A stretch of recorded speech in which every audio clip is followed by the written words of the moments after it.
Hello sir. Hi అండి.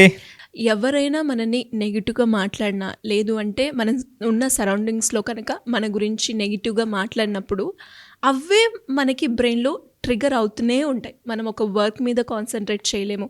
అది ఆఫీస్‌లో కావచ్చు, ఇంట్లో కావచ్చు, దాని ఇంపాక్ట్ అనేది చాలా ఉంటుంది. అసలు ఆ క్యారీ ఫార్వర్డ్ లేకుండా, ఆ మూమెంట్‌ని అక్కడే నెగిటివ్ అయినా అక్కడే వదిలేయాలి అంటే ఏ విధంగా పాసిబుల్ సార్? ఇది ప్రతి ఒక్కరికి అంటే మనం స్టూడెంట్స్ పాయింట్ ఆఫ్ వ్యూలో ఎక్కువ మాట్లాడుతూ ఉంటాం. స్టూడెంట్స్ పాయింట్ ఆఫ్ వ్యూలో కాకుండా ప్రతి ఒక్కరికి ఉపయోగపడేటువంటిది. ఎప్పుడైనా సరే శ్రీ గారు విమర్శ అనేటువంటిది ఉంటుంది. హ్మ్. దాంట్లో మనం ఎంతవరకు తీసుకోవాలి అనుకునేటప్పుడు కొన్ని కోణాలు ఉంటాయి అందులో. హ్మ్. సత్విమర్శ అంటాం. అంటే సరైన విధంగా విశ్లేషించి మన శక్తిని శక్తిలాగా, సామర్థ్యాన్ని సామర్థ్యంలాగా, మన యొక్క లోపాలని లోపాల్లాగా సరైనటువంటి విశ్లేషణతో అందించడం అనేటువంటిది సత్విమర్శ. అలా కాకుండా కొంతమంది వాళ్ళ కోణంలో చూస్తూ, వాళ్ళ లెన్స్ పెట్టుకుని చూస్తూ విమర్శ చేస్తూ ఉంటారు. సో, అలాంటి విమర్శల్ని మనం అసలు పట్టించుకోవాల్సినటువంటి పని లేదు. కానీ దురదృష్టవశాత్తు ఏమవుతుందంటే కొంతమంది ఏదైతే ఆ విమర్శలు ఉన్నాయో దాన్ని సీరియస్గా తీసుకుని, అంటే దాని శాంక్టిటీని చూసుకోకుండా, అది ఎంతవరకు వ్యాలిడ్ అనేటువంటి ఆలోచన చేయకుండా అనవసరంగా బాధపడుతూ ఉంటారు. వీళ్ళు ఇలాగన్నారేమిటి, వాళ్ళు అలాగన్నారేమిటి అనేటువంటిది పాపం అదే పనిగా మైండ్లో చేస్తూ ఉంటారనమాట అండి.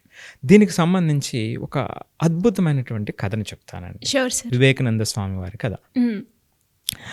జనరల్గా సన్యాసులు భిక్షాటన చేస్తూ ఉంటారు. హ్మ్. సో వాళ్ళకి తెచ్చుకునేటువంటి ఫుడ్ కూడా భిక్షాటన చేసి ఆ రోజు వచ్చినటువంటి ఫుడ్ ఏదైతే ఉందో దాన్నే తింటారు. అవును. ఒకవేళ రాకపోతే తినరు అంతే ఆ రోజు. హ్మ్. సో అట్లాగా వాళ్ళ జీవనాన్ని సాగిస్తూ ఉంటారు. స్వామి వివేకానంద వారికి ఉన్నటువంటి నలుగురు శిష్యులు ఆ రోజు ఆ పట్టణంలో భిక్షాటనకు వెళ్ళారు. హ్మ్.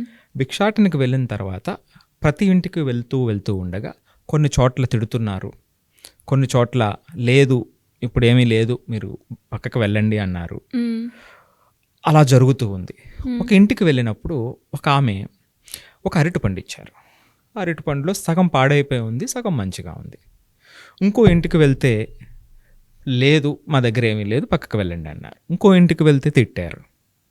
ఇంకో ఇంటికి వెళ్ళిన తర్వాత కొంత బియ్యాన్ని వాళ్ళు ఇవ్వటం జరిగిందనమాట అండి.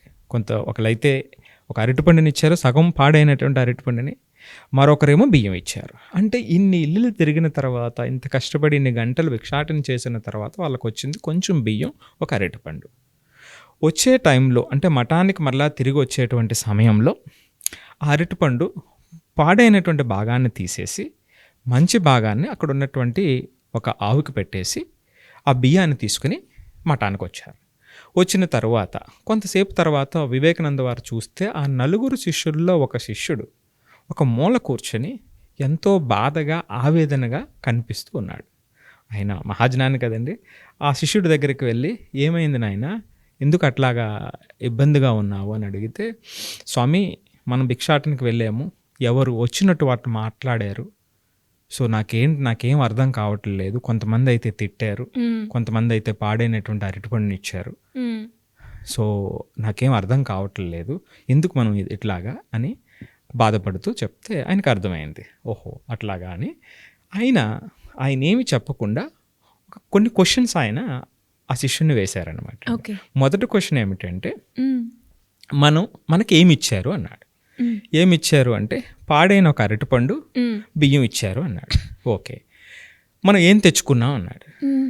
సో మనం ఏం తెచ్చుకున్నాము అంటే ఆ అరటిపండులో పాడైన భాగాన్ని తీసేసి మిగిలిన అరటిపండుని ఆవుకు పెట్టి బియ్యాన్ని మాత్రం మనం తెచ్చుకున్నాము అన్నారు. హ్మ్. అంతే కదా. సో మనం తెచ్చుకున్నది బియ్యమే కదా, మరి నువ్వు ఎందుకు బాధపడుతున్నావు అన్న. తిట్టినందుకు బాధపడుతున్నావు, మరి తిట్లను తెచ్చుకోలేదు కదా నువ్వు. హ్మ్. సో ఇప్పుడు వరకు నువ్వేం తెచ్చుకున్నావు అంటే బియ్యం మాత్రమే తెచ్చుకున్నావు అని చెప్పావు కదా, మరి అవును. తిట్లు చెప్పలేదు కదా అందులో. మరి తిట్లు ఎక్కడి నుంచి వచ్చినాయి? హ్మ్. యెస్. నువ్వు తీసుకుంటే కదా వచ్చేది నీ అవును. దగ్గరికి, మరి తీసుకోకపోతే నీ దగ్గరికి ఎందుకు వస్తుంది? మనం అసలు తెచ్చుకోలేదు కదా దాన్ని అని చెప్పడంతో శిష్యుడికి తత్వం బోధపడింది. అవును స్వామి, మీరు చెప్పింది నిజమే. సో మనం ఎంత తీసుకుంటే అంతే. సో కాబట్టి అది అవసరం లేనిది, అక్కడ తీసుకోవాల్సినటువంటి పని లేదు అని వెంటనే ఆయన రికవర్ అయ్యి అతని పనిలోకి అతను పడటం జరిగిందనమాట అండి. సో ఈ విధంగా జనరల్గా మన జీవితంలో కూడా రకరకాల సంఘటనలు జరుగుతూ ఉంటాయి.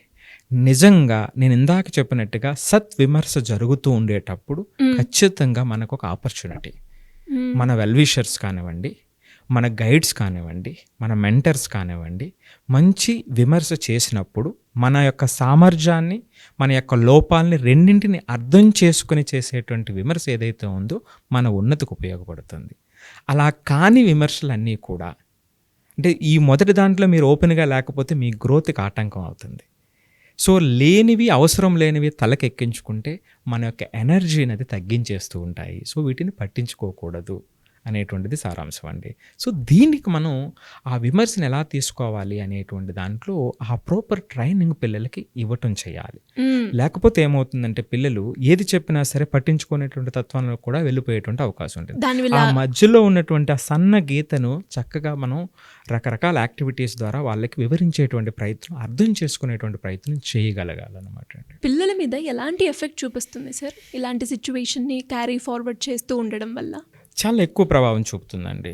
ఎందుకంటే మీరు ఒక ఎప్పుడు జరిగేటువంటి ఉదాహరణ అంటే ఇప్పుడు కాదు కానీ ఒక 10-20 సంవత్సరాల క్రితం అమ్మాయిల విషయంలో అటు టీచర్స్, పేరెంట్స్ కూడా నీకెందుకులే చదువు. కొంతమంది టీచర్స్ అయితే చాలా ఓపెన్గా క్లాసుల్లోనే, నేను చదువుకున్న టైంలో కూడా కొద్దిమంది టీచర్స్ రాకపోతే, మార్కులు రాకపోతే ఎల్లు గిన్నెలు కడుక్కో అనేటువంటి విధంగా మాట్లాడేటువంటి వాళ్ళు ఉంటారండి. ఇలాంటి మాటలు ఏం చేస్తాయంటే వాళ్ళని, ఆ చిన్నపిల్లల్ని చాలా ఎక్కువ ప్రభావం చూపుతాయి. ఖచ్చితంగా అలాంటి మాటల వల్ల ఆ లిమిటెడ్ ఆపర్చునిటీస్కి వెళ్ళిపోయేటువంటి పిల్లలు చాలామంది ఉంటారండి. True sir. సో చాలా అతి తక్కువ మంది మాత్రమే దాన్ని ఛేదించి వచ్చేటువంటి వాళ్ళు చాలా అతి తక్కువ మంది ఉంటారండి. సో కాబట్టి చిన్నపిల్లల మీద మనం ఉపయోగించేటువంటి పదాలు, ఉపయోగించేటువంటి మాటలు సరిగా ఉపయోగించకపోతే వాళ్ళ యొక్క సామర్థ్యాన్ని వెనక్కి లాగేటువంటి అవకాశం ఉంటుందండి. సో కాబట్టి అదే సందర్భంలో వాళ్ళ తప్పుల్ని తెలుసుకునేటువంటి విధంగా కూడా ఎదిగేటట్టు చేయాలి. ఈ పాయింట్ చాలా ఇంపార్టెంట్ సార్. మనం చెప్పే విధానంలోనే ఉంటుంది, నేను రైట్ వేకి వెళ్ళాలా, రాంగ్ వేకి వెళ్ళాలా అనేది. ఎస్. సో అది చాలా చాలా ఇంపార్టెంట్ అండి. అది చాలా జాగ్రత్తగా నేర్పవలసినటువంటి అవసరం ఉంటుంది. ఎప్పుడైతే వన్స్ వాళ్ళు ఆ తేడాను గమనించగలిగారో వెంటనే రోజువారీ కార్యకలాపాల్లో నేర్చుకోవాల్సింది నేర్చుకుంటారు, వదిలేయవలసింది వదిలేస్తారు. రైట్ వేలో వాళ్ళు ముందుకు వెళ్తారండి. True sir. అండ్ నిజంగా మీరు చెప్పినట్టుగా ఇది ప్రతి ఒక్కరిలో జరుగుతూ ఉంటుంది, కానీ దాన్ని తీసుకునే విధానం బట్టి ఉంటుంది దాని ఎఫెక్ట్ అనేది. అండ్ ఆ స్టోరీ కూడా చాలా బాగా ఇంట్రెస్టింగ్గా ఉంది. అండ్ ఇన్ఫ్యాక్ట్ నాకు కూడా కనెక్ట్ అయిందని చెప్తాను నేనైతే. బికాస్ ఎవరైనా కూడా ఏదన్నా ఒకటి అయ్యింది అంటే దాన్నే పట్టుకొని కూర్చుంటూ ఉంటారు. దాని ఎఫెక్ట్ ఇటు వర్క్లో కావచ్చు, లేదంటే స్ట్రెస్ పరంగా కావచ్చు, మెంటల్గా, ఫిజికల్గా దాని ఎఫెక్ట్ చాలా ఉంటుంది. అండ్ పిల్లల్లో అయితే అకాడమిక్ పర్ఫార్మెన్స్లో కావచ్చు, అండ్ ఇన్యాక్టివ్గా అయిపోవడం కావచ్చు, ఇవన్నీ ఎక్కువగా చూస్తూ ఉంటాం. అలా ఎవరికైనా కూడా మీ గైడెన్స్ కావాలి అంటే ఒక కెరియర్ గైడెన్స్ ప్రకారంగా కావచ్చు, లేదు అంటే మేము ఈ సిచ్యువేషన్లో ఉన్నాము, ఎలా బయటపడాలి అనుకునే వాళ్ళు మిమ్మల్ని ఏ రకంగా అప్రోచ్ అయ్యే ఛాన్స్ ఉంది? సో ఖచ్చితంగా అండి, పిల్లలకి కెరియర్ గైడెన్స్కి సంబంధించి లెర్నింగ్ ఎబిలిటీస్, డిజబిలిటీస్ సంబంధించి కానివ్వండి, లేదా జేఈ నీట్లో ఆ ప్రయాణంలో మెంటర్షిప్ కానివ్వండి, డిఫరెంట్ కోర్సెస్ మనం చేస్తూ ఉన్నాము. సో చేసేటువంటి క్రమంలో 1-to-1 సెషన్స్ జరుగుతూ ఉన్నాయి, లేదా గ్రూప్ సెషన్స్ జరుగుతున్నాయి.